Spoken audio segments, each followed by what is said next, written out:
요한복음 1장 12절에 귀하게 말씀하신 것을 한번 생각해 봅니다. 영접하는 자, 곧 그 이름을 믿는 자들에게는 하나님의 자녀가 되는 권세를 주셨으니 이렇게 말씀하십니다. 하나님의 자녀. 여러분, 예수 그리스도를 믿고 우리가 보통 그리스도인들이 하나님의 자녀가 되었다라고 우리가 고백을 합니다. 하나님의 자녀인 그러면 증거가 무엇인가? 이걸 한번 생각을 해보는 거예요. 오늘 말씀은 바로 이렇게 하나님의 자녀가 된 증거에 대해서 우리에게 말씀해 주십니다. 오늘 우리가 14절부터 읽었는데 지난주에 우리가 13절에서 이런 것을 우리가 봤죠. 영으로서 몸의 행실을 죽이면 산다 했습니다. 그래서 성령이 하시는 일, 성령의 사역. 우리가 예수 그리스도를 믿어 중생, 예수 그리스도를 영접할 때 성령께서 우리 가운데 중생의 역사를 일으키시죠. 거듭남이라고 우리가 얘기합니다. 그죠? 이 거듭남은, 중생이라는 것은 새로운 생명의 씨앗이 우리 가운데 심겨지는 것을 말합니다. 그러면 중생되었다, 이것은 내가 의식하는 상태에서 일어나는 게 아니고 나는 전혀 의식하지 못하는 상태예요. 중생하는 거 우리 죽은 자들이기 때문에 몰라요. 깨어나는 걸 몰라요. 우리 의식하지 않아요. 근데 100% 전적으로 하나님만의 능력으로, 그죠? 중생의 역사가 일어나는 겁니다. 그렇게 이제 중생의 역사가 일어나면, 그죠? 예수 그리스도를 믿는다라고 할 때 이제 우리가 예수 그리스도의 의를 힘입어서 하나님이 우리를 의로운 자라고 칭해 주시는 칭의의 은총을 베풀어 주셔요. 그죠? 자, 중생한 자는, 거듭난 사람은 반드시 칭의의 은총을 받습니다. 그것은 예수 그리스도의 대속의 은총, 우리의 죄를 담당하여서 대신 죽으신 내 죄가 예수님께로 전가가 되는 거죠. 그리고 예수님이 이루신, 예수님이 하나님의 율법의 모든 요구를 이루신 의, 그죠? 순종의 의, 능동적 순종이라고 얘기하는 겁니다. 그 의를 우리에게 힘입어 주세요. 그죠? 그래서 제3의 은총과 예수님이 이루신 의를 우리에게 전가시켜 주셔서, 옷 입혀 주셔서 우리가, 그죠? 의롭다함을 받은 자가 되는 거죠. 칭의. 그래서 예수님을 보시고 하나님께서 예수님의 의를 보고 우리를 의롭다고, 우리는 예수님과 연합된 자들이기 때문에 하나가 된 거죠. 예수님과. 그죠? 그래서 이제 우리가 이제 거룩해져 가는데, 성령께서 우리 가운데 그리스도의 영으로 성령이 임재하셔서 우리 가운데 하시는 일 중에 가장 중요한 일이 무엇이냐면 죄를 죽이는 일이죠. 죄를 생각나게 하시고 깨닫게 하셔서 이제, 그죠? 우리가 말씀으로 또 십자가로, 특별히 성령께서 십자가의 예수 그리스도의 대속의 은총을 우리 가운데 불러일으키셔서 우리로 죄를 죽일 수 있도록 깨닫게 하시고, 이렇게 성령을 의지하여 우리가 죄를 죽이는 길로 우리가 나아가게 되죠. 그것이 이제 우리가 지난 시간에 살펴봤던 영으로서 몸의 행실을 죽이면 산다. 그래서 죄 죽임에 대한 부분을 우리가 살펴보았습니다. 오늘 14절은 이어서 이렇게 말씀하시죠. 무릇 하나님의 영으로 인도함을 받는 사람은 곧 하나님의 아들이라. 하나님의 자녀가 된다는 거예요. 하나님의 영으로 인도함을 받는, 하나님의 영이 성령을 말씀하시죠. 성령님의 인도함을 받는 사람은 곧 하나님의 아들이다. 이렇게 말씀하세요. 대전제입니다. 하나님의 영으로 인도함을 받는다라고 할 때 구체적으로 인도함을 받는다는 것이 무슨 의미인가? 인도함을 받는다. 성령께서 우리를 인도하시는 가장 우선적인 방법이 뭐냐면 바로 죄를 미워하고 몸의 행실을 죽이게 하는 거예요. 그러니까 성령으로 인도함을 받는다 하는 것은 성령께서 우리 안에서 죄를 죽이는 사역을 주도하고 계신다. 그렇죠? 그러면 자, 우리가 성령의 인도함을 받는 사람, 성령께서 우리 안에서 죄를 죽이는 그러한 사역을 하시는 것을 통해서 우리가 성령께서 내 안에 일하고 계신다는 것이 명백해지는 거예요. 이게 증거입니다. 그래서 내가 하나님의 자녀라는 증거, 이것은 뭐냐면 성령께서 내 안에 죄를 깨닫게 하셔서 그 죄를 죽이는 사역을 하시고 계신 일이 일어나고 있는 게 바로 증거예요. 구체적으로 말씀드리면 이거입니다. 우리가 예수 믿고 나서 내가 어떤 일을 하는데 내가 후회스러운 게 있어요. 내가 말을 막 믿음이 아닌 말을 막 했어. 그런데 후회가 돼. 내가 그렇게 했으면 안 되는 건데. 그렇죠? 그게 느껴져. 그러면 그건 누가 깨닫게 하시는 거예요? 성령께서 깨닫게 하시는 거예요. 알게 하시는 거예요. 그러니까 여러분 우리가 내가 하나님의 뜻대로 다 행하지 못하였다 그래서 너무 자책하거나 너무 그럴 필요 없어요. 어떻게 하면 돼요? 주님께 맡기고 내가 다시 그 일을 하지 않고 거룩하여져 가도록 기도하면 되는 거예요. 그런데 그 자체가 일어난다는 건 뭘 말하는 거예요? 내가 깨달아지고 내가 하나님의 뜻대로 이렇게 행했어야 되는데 이렇게 행하지 못한 게 깨달아져. 막 신자는 반드시 이런 과정을 다 거칩니다. 누구라도 그래요. 정상적인 신자라면 왜냐하면 주님께서 이것을 원하셨는데 내가 사랑하라 그랬는데 이 사랑을 내가 하지 못했구나. 이런 깨달아진단 말이에요. 그게 뭐예요? 그게 증거입니다. 성령이 내 안에 계시다는 증거예요.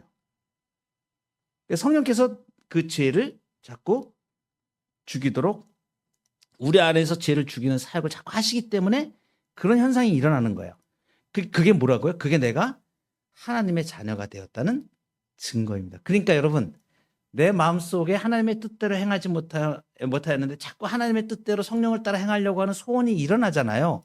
그러면 그것을 인해서 기뻐하시고 하나님 깨닫게 해주셔서 감사합니다. 내가 하나님의 자녀가 확실합니다. 이 증거를 가지실 수 있기를 바라요.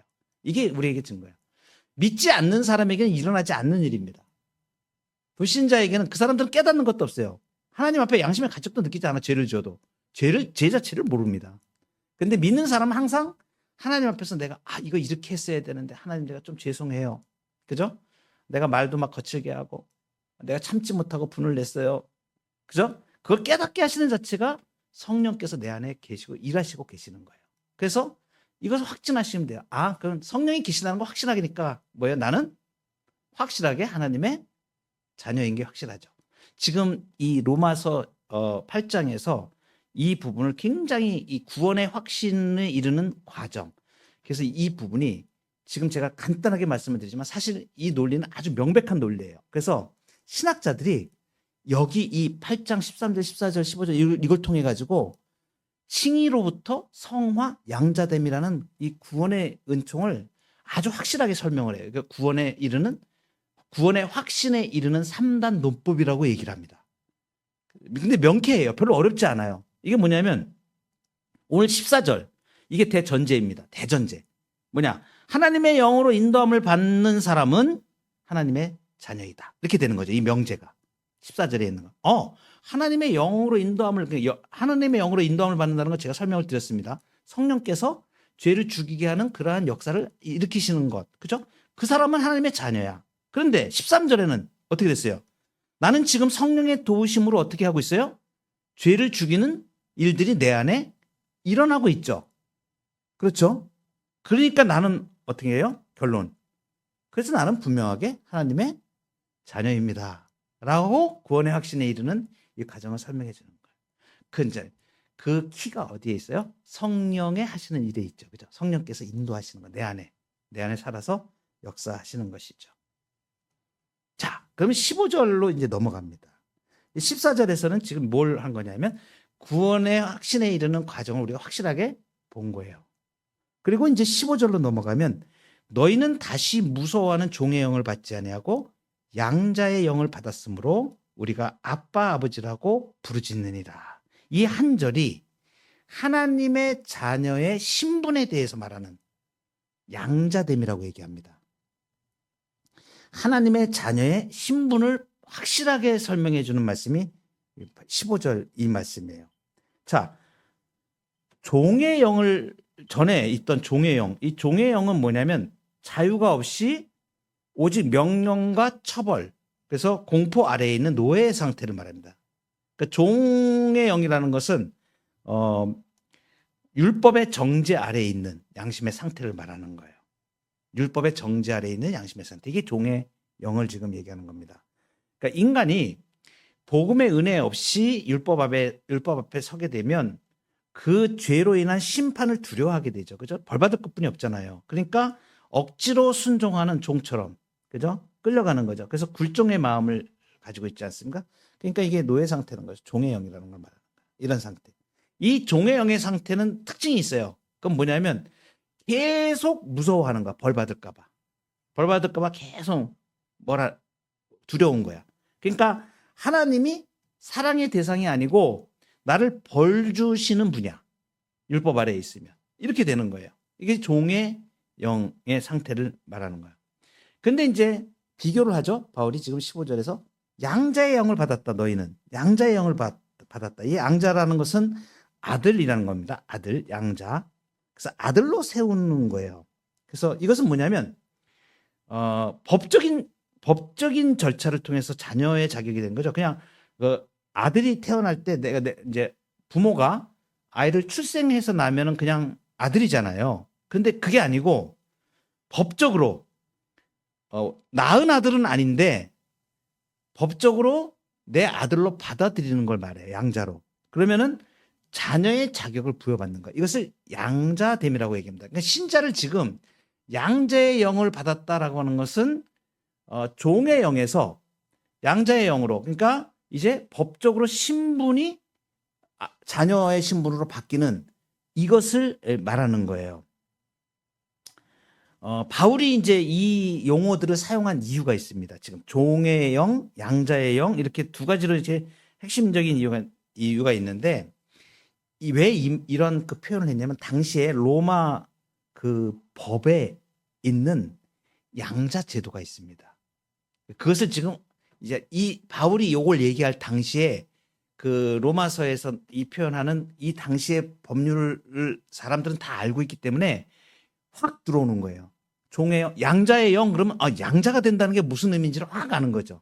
그래서 이제 그 시대에 있던 사람들이 이걸 들을 때 확 그냥 바로 그냥 뭐 설명 필요 없이 양자의 영 받았구나. 그러면 이제 이게 법적인 신분이 바뀐 거다라는 걸 확실하게 알거든요.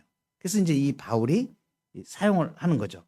그럼 이제 그 당시에 로마 사회에서 양자가 된다는 것은 굉장히 강력한 법이었어요. 이건 뭐냐면 누군가 양자가 되면 과거에 그 사람이 가지고 있던 모든 빚은 다 탕감이 되는 거예요. 그리고 신분, 노예로 있던 신분. 그 당시에 노예 제도가 있었잖아요. 그러니까 노예로 있던 신분이 다 완전히 소멸돼 버리는 거예요. 그러니까 여러분 보세요. 어마어마한 거잖아요. 한 사람의 신분이 완전히 바뀌어 버리는 거잖아요. 완전히. 그러니까 양자라는 그 당시에 로마 제도의 로마 법에 이 부분을 지금 설명하는 거예요. 빚을 지고 있던 거 모든 채무 뭐 이런 거 다 없어져 버리고 신분으로는 노예 신분이었는데 완전히 그 신분이 확 완전 천지가 개벽하는 일이 일어나는 거죠. 그러니까 굉장히 이 중요한 의미를 지금 얘기해 주는 거예요. 그런데 양자가 될 때 가장 중요한 권리가 있어요. 그게 뭐냐면 양자로 들어오는 아버지, 그 아버지는 이 아들을 보호해야 될 법적인 의무를 집니다. 그냥 이 사람을 양자로 받아들이면 그 받아들이는 아버지는 끝까지 보호해야 돼, 이 사람을. 그 책임이 있는 거예요. 그 의무예요. 그리고 어떤 권리가 주어지냐면 친아들과 똑같은 상속권을 줘요. 그러니까 지금 양자라고 설명하는 이 부분은 뭐냐면 신자의 상태가 이 신분이 어떻게 바뀌었는가를 보여주는 거예요. 여러분 우리가 중생한다, 거듭난다 하는 거는 내적인 변화죠. 그리고 우리가 거룩하여진다 이런 것도 내적으로 도덕적으로 일어나는 일들이잖아요. 그런데 신자의 신분을 설명하기에는 이 양자만큼 중요한 게 없어요. 양자된 만큼. 이건 완전히 그 겉으로 드러난 실제적인 일들을 말하는 거예요. 자녀의 신분 자체가 신분에 일어나는 일이다. 상속권이 주어지고 그리고 보호를 받는 확실한 장치가 되어지는 이걸 설명해 주는 거기 때문에 신자의 활동에 일어나는 일들을 얘기한다고 볼 수 있죠. 그러니까 이 양자됨의 이 은총이 얼마나 중요한가 이것을 이제 이 바울이 지금 바로 로마의 법을 들어서 지금 우리에게 얘기를 해주고 있는 겁니다.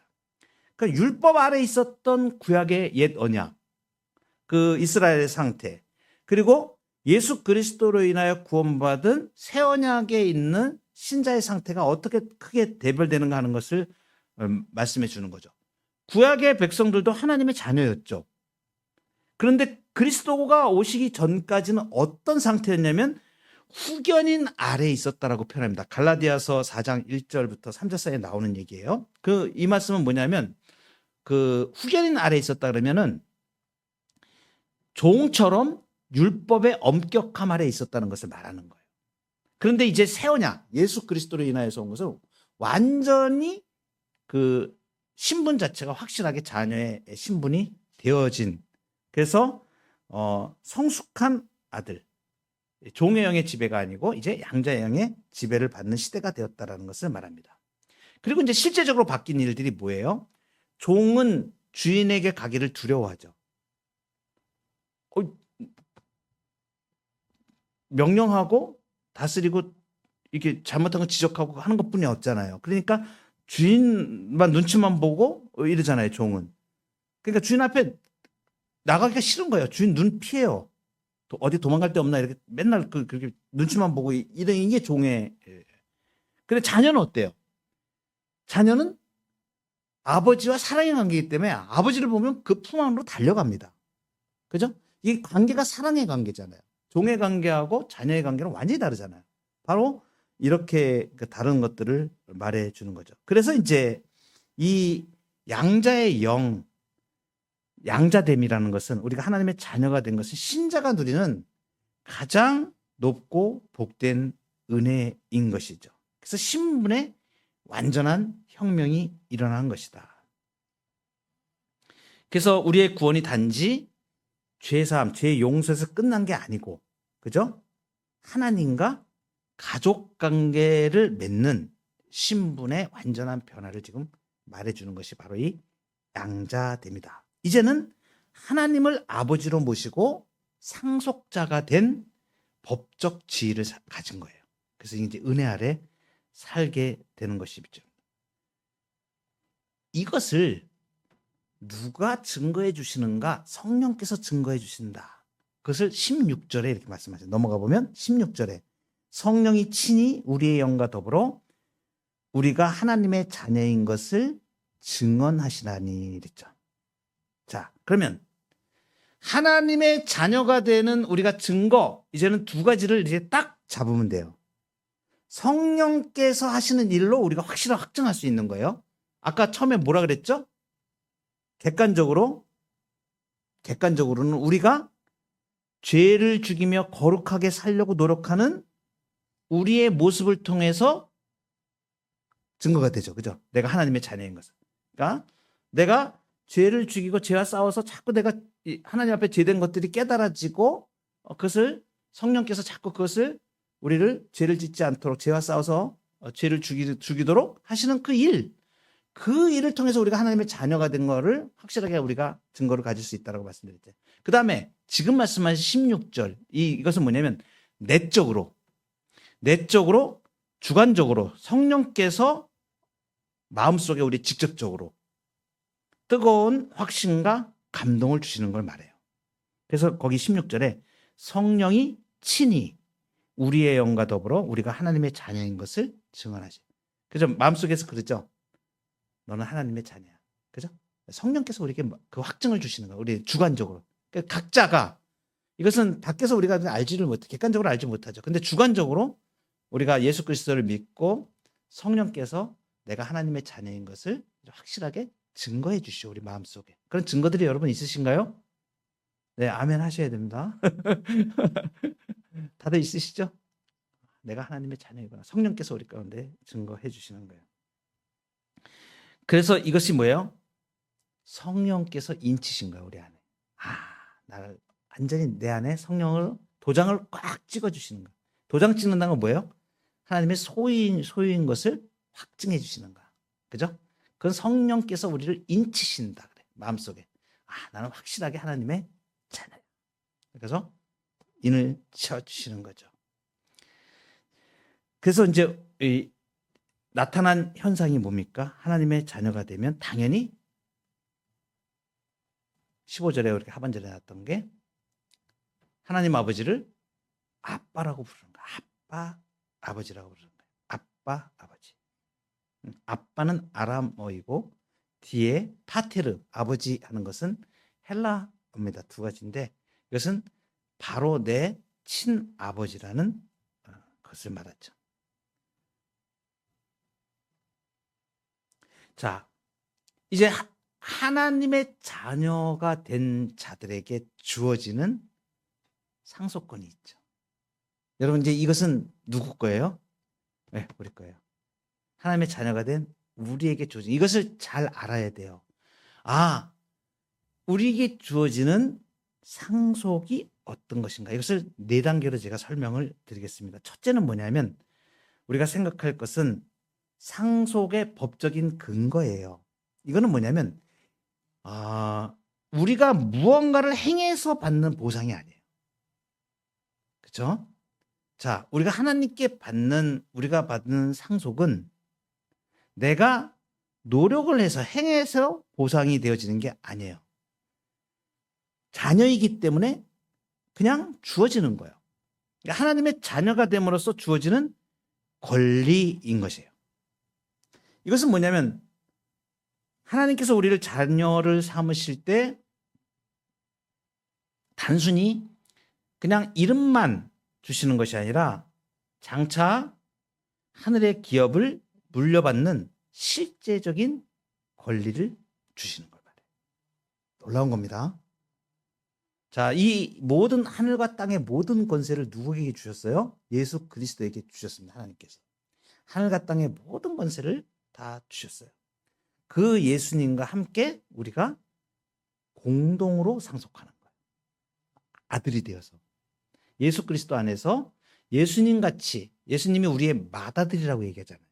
그죠?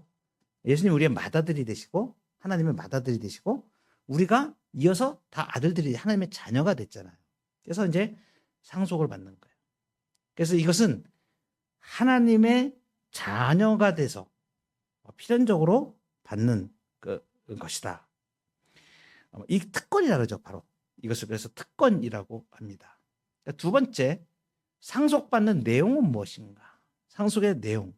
그것은 하나님의 상속자인데 이 상속을 받는 것은 단순히 천국뿐만이 아니고 하나님 자신을 우리에게 기울여주세요. 여러분 이거 놀라운 겁니다. 하나님이 우리의 상속이 되신 거예요. 하나님을 주신 거예요. 이 최고의 선이신 하나님을 우리의 기업이 되신다. 하나님이. 이것은 뭐냐면 하나님이 우리의 상속이 되셨다. 우리의 기업이 되셨다. 이것은 뭐냐면 그 하나님을 대면하여 보고 그분 안에서 영원한 안식을 누리는 거예요. 지금 우리가 예수 그리스도를 믿고 하나님의 자녀가 되어서 하나님을 만나죠. 그죠? 그분 안에서 지금 안식을 우리가 얻어가고 있잖아요. 그런데 마지막 때 영화로운 단계에 들어가면 하나님을 직접 대면하여 얼굴과 얼굴. 그죠? 그리고 영원한 안식을 누리는 거야. 하나님과 하나가 되는 거예요. 그러니까 하나님의 것이 모든 것이 다 내 것이 되는 거죠. 그러니까 하나님으로부터 오는 안식이라는 것은 사람의 상상으로 상상할 수도 없는 거잖아요. 영원하시고 무한하시고 불변하시고 그 모든 선하신 그 영광의 강체로 계신 무한한 사랑이시고 무한한 선이신 그 하나님과 영원토록 교제할 수 있다.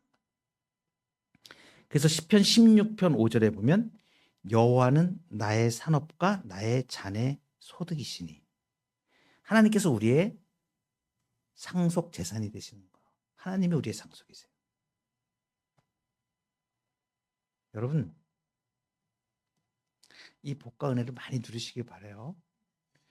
진짜 이 하나님이 나의 상속이 되시고 하나님과 동행하는 기쁨이 점점 깊어지면 세상의 것들은 비교할 수 없는 평강과 은혜가 넘칩니다.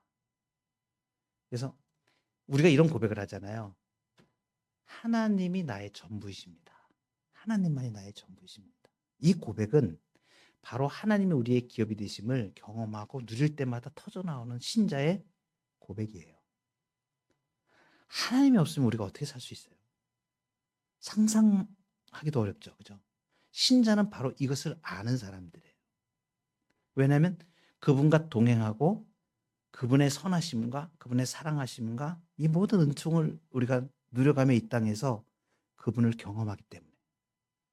여러분, 이것이 여러분들의 그 복이 되시길 바랍니다. 하나님이 상속이 되신 이것을 누리셔야 돼요. 그래서 하나님 안에 있는 복과 은총을 많이 누리시고 여호와가 나의 산업과 나의 잔의 소득이 되시고,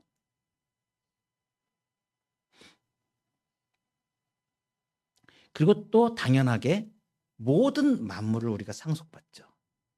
지금 우리가 살고 있는 이 모든 누리고 있는 모든 물질계에 있는 것들, 그죠? 만물, 하나님 만물의 주인이시잖아요. 근데 이 모든 하늘과 땅의 모든 권세를 예수 그리스도에게 주셨잖아요. 만유의 주라고 우리가 얘기하잖아요. 예수 그리스도를. 그 예수님과 함께 만물을 우리가 상속받습니다. 그러니까 만물의 상속자가 되는 거예요, 우리가. 그래서 이 상속의 방식은 어떻습니까? 그리스도와 함께한 상속자이다. 그죠? 공동 상속자이다. 그렇죠? 마지막으로 이 예수님과 연합하여 이 상속을 받는 자는 반드시 고난의 길을 통과를 합니다. 영광을 받기 위하여 고난도 우리가 받는다고 말씀하시죠. 그래서 17절에 보시면 자녀이면 또한 상속자 곧 하나님의 상속자요 그리스도와 함께한 상속자니 그랬죠. 그래서 그리스도와 함께한 상속자, 우리가 그와 함께 영광을 받기 위하여 고난도 함께 받아야 할 것이니라. 그래서 상속자가 걸어가야 할 고난을 제시를 해주죠. 이것은 상속을 얻기 위한 조건은 아닙니다. 그냥 참된 상속자임을 증명하는 표지이죠. 그러니까 우리는 예수 그리스도와 운명 공동체잖아요. 그죠? 그러니까 그분이 걸어가신 고난의 길을 우리가 걸어가는 것도 마땅하다. 이 고난은 우리가 세상에 속하지 않고 하나님께 속한 상속자라는 사실을 확인시켜주죠. 믿음 때문에 당하는 고난들을 말하는 겁니다. 예수님을 예수님을 믿고 믿음의 길을 걸어가기 위하여 세상으로부터 거부당하는 그러한 고난을 우리에게 말씀해 주시는 것이죠. 그래서 이것은 우리가 겪는 이 고난은 장차 받을 영광과는 비교할 수가 없다. 그래서 신자는 어디에 무게중심을 두고 살아가요? 우리가 받을 영광의 나라를 무게중심, 하나님과 영원히 거하는 그 영생의 복을 우리가 항상 이 영원한 생명에 대한 묵상, 그죠? 이것이 우리가 당하는 모든 고난과 비교할 때 너무나 크기 때문에 이거는 힘들지도 않아. 그래서 우리가 십자가의 고난에 우리가 이 땅의 삶은 고난의 삶이 아닙니다. 사실은 넉넉히 이기는 삶이에요. 그죠? 아무리 힘든 것도 이 영광과 비교할 수가 없기 때문에 그렇습니다. 하나님과 더불어 누릴 수 있는 이 장차 받을 영광, 이것은 지금 우리가 수고하고 애쓰고 하는 것은 아무것도 아닌 것이죠. 능히 우리가 그것들을 다 이겨낼 수 있게 하시고, 또 물론 우리가 이 땅에서 이렇게 주님을 섬기는데 또 우리가 당하는 어떤 조롱이라든가 멸시라든가 이러한 것은 능히 성령께서 우리가 그것을 다 감당할 수 있도록 은총 주시고 힘 주시죠. 그래서 조금 인내하면 됩니다. 그래서 두려워하지 마시고 우리가 믿음의 삶을 걸어갈 때 예수 그리스도로 인하여 당하는 그러한 고난들을 두려워할 필요가 없습니다. 우리가 영원한 삶에 대한 묵상, 이 부분을 우리가 가지고 또 하나님이 우리의 기업이 되시고 또 만유의 상속자로 우리를 이미 정하셨기 때문에 이 땅을 두려움 없이 믿음으로 살 수 있습니다. 말씀을 맺고자 합니다. 우리는 구걸하는 사람이 아니고 당당한 하늘의 후사입니다. 하나님의 자녀된 신분을 꼭 우리 마음속에 붙잡으시기 바랍니다. 그리고 우리가 받을 유산은 금이나 은이 아닙니다. 하나님 자신입니다. 그리고 이것은 예수 그리스도께서 보증이 되셔서 상속받기에 우리의 기업이 결코 취소되거나 사라지지 않는 예수 그리스도께서 보증이 되신 확실한 사건입니다. 그리고 우리는 지금 이 영광을 받기 위한 여정 중에 있다. 현재의 고난은 우리가 참된 상속자라는 증명이고 곧 나타날 영광의 통로이기 때문에 능히 우리가 영원한 생명에 대한 묵상 그리고 영원한 상속에 대한 묵상 이것을 하면서 충분히 넉넉히 이기며 승리할 수 있다. 그래서 오늘 양자됨의 복을 잘 기억하시고 이 복과 하나님의 자녀로 된 이 신분을 이 땅에서 믿음으로 잘 누리고 그렇게 하나님을 찬송하는 복된 자녀의 삶을 살아가는 저와 여러분 되기를 축복합니다. 기도하시겠습니다.